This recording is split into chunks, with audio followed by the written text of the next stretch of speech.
The R34 GTT gets modded wrong more than almost any Skyline on the planet, and the #1 mistake owners make costs them an entire engine. I'm ranking every single GTT mod from S tier to F tier, and the F tier one at the very end is the fastest way to grenade an RB25 that has ever existed. Stick around, because it's cheaper than a tank of fuel, and it will cost you a full rebuild. Let's clear something up first because it drives the entire build. The GTT wears the same gorgeous ER34 body as the GTR, but underneath it's a different animal. No Atessa all-wheel drive. It's rear drive only, running the turbocharged RB25DET NEO inline-six. That distinction changes everything about your mod order. Rear drive means chassis and suspension work pays off fast, and the RB25 has known weak points that punish anyone who chases power before they build a foundation. Get the sequence right, and you get a reliable, fast car. Get it wrong, and you build something slower and more fragile than stock. S tier, #1, and it's not even close. A professional ECU tune. The factory ECU is conservative to the point of being lazy, leaving timing and fuel on the table, even on bone stock hardware. A Nistune board slots into your factory ECU and turns it into a real-time tunable unit for about 400 to 600 Aussie dollars, plus another 400 to 800 for the actual tune. On stock RB25DET NEO hardware, you'll see 10 to 18 kilowatts at the wheels. On 98 fuel, with mid-range torque, you feel the second you pull out of your driveway. Want serious? Haltech Elite 1500 or a Link G4X standalone runs 1500 to 2500 installed. But here's the real point. The tune protects the engine by running accurate air-fuel ratios.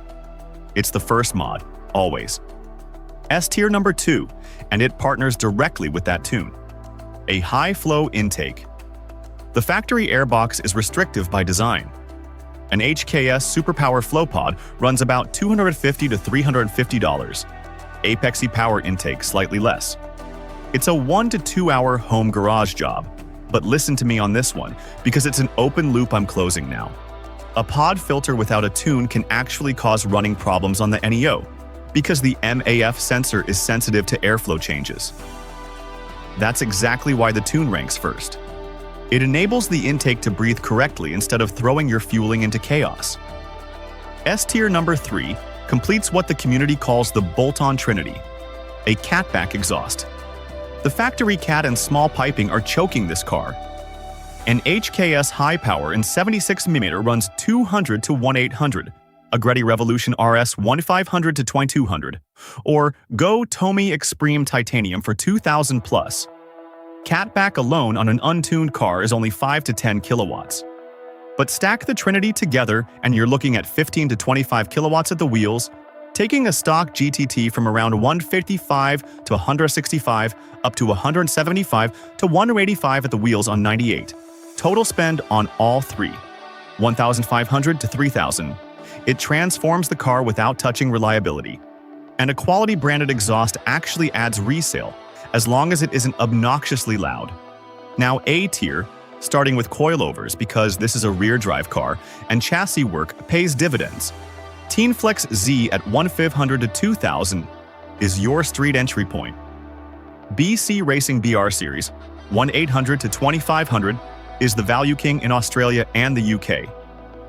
KW Variant 3 or Oland's Road, and Track if you want premium at 3,500 to 4,500 plus. Here's a warning that'll save your spine. Anything above 8 kilos per millimeter up front will wreck daily comfort on real roads. For a street build, stay in the 5 to 7 range. And confirm fitment, because the GTT and GTR share some geometry but have different subframe details. Budget 150 to 250 for the alignment afterward, no exceptions. 2 more A-tier mods. People skip and regret. First, the intercooler. The stock unit is fine at factory power, but heat soaks fast under sustained load or in hot climates.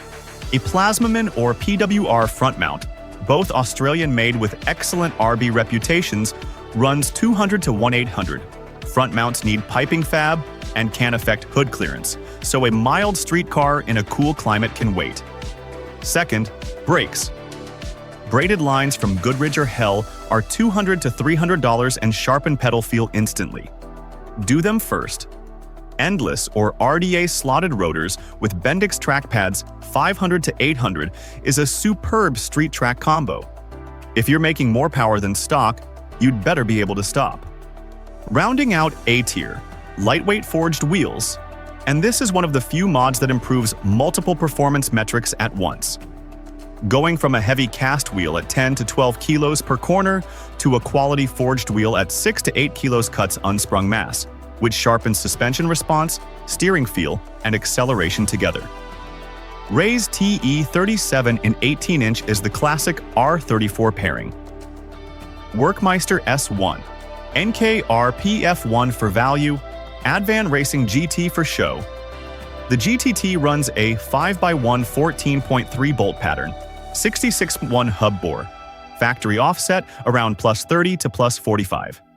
For a street setup, think 18 by 9.5 up front and 18 by 10 rear. If you want three-piece forged with custom offset and width dialed to your exact coilover and fender setup, threepiece.us is the resource, and their fitment consultation is genuinely worth using when you're chasing aggressive numbers. B tier is the situational shelf. A boost controller, HKS EVC around 500 to 700, only earns its spot after tune, intake, exhaust, and intercooler are done.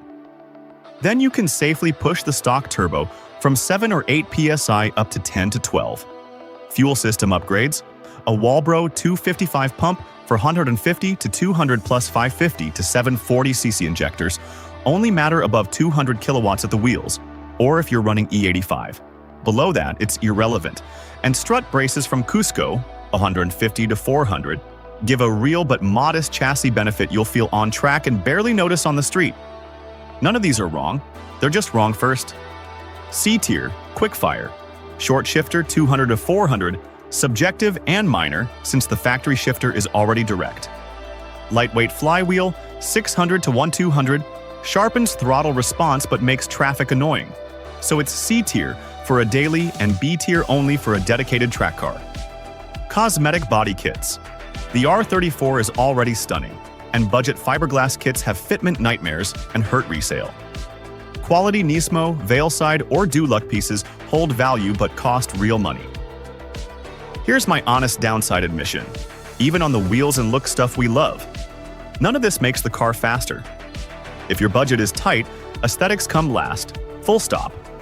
Now the bottom of the barrel, D tier. Cheap, unbranded eBay and AliExpress turbo kits. Poor wastegate sealing, garbage bearings, wrong AR ratios, and a documented failure rate that will take the engine with it. The price gap between a reputable Garrett GTX or Borg Warner EFR and a budget unit is small compared to rebuilding an RB25. False economy every time. Also D tier. Lowering springs on stock dampers. The factory dampers aren't built for that spring rate or reduced travel, so you get worse ride, faster damper wear, and handling that's arguably worse than stock. If you want it lower, buy coilovers. And underbody neon kits? No performance, dodgy wiring risk, and a resale killer on a car that's becoming a collectible. And here's the F-tier disaster I promised you at the start. The single most common, most damaging mistake GTT owners make: raising boost without a tune. The NEO's factory ECU cannot compensate for significantly elevated boost. Run 12 psi or more on a stock tune, and you create lean conditions and detonation that destroy pistons and bearings. This is not a maybe. It's a documented failure mode with countless examples across SAU Australia, the NZ Skyline registers, and the UK owners' forums. You'll spend $50 on a manual boost tee and $30 on fuel, and hand yourself a $5,000 rebuild. That's why the tune is number one, and this is dead last. So here's your roadmap. Any budget, first 3 mods. Nistune tune, a quality intake, catback exhaust. 1,500 to $3 grand, 15 to 25 kilowatts, 0 reliability cost. Got 3,000 for a street car? Tune, HKS pod, custom 3-inch catback, braided lines, and start saving toward BC racing coilovers. Building for track. Standalone ECU for data logging, KW or Öhlins, big brakes, Plasma Man front mount, then boost and fuel. This car is for the owner who respects the sequence, not the one who chases a dyno number on day one. Quick reminder, those prices are 2023 to 2024, Australian figures, so US and UK numbers will shift. And every dyno figure is a range, not a promise. If this saved you an engine, hit subscribe, and when you're ready to nail your fitment, check threepiece.us for wheels dialed to your exact setup. Build it in order.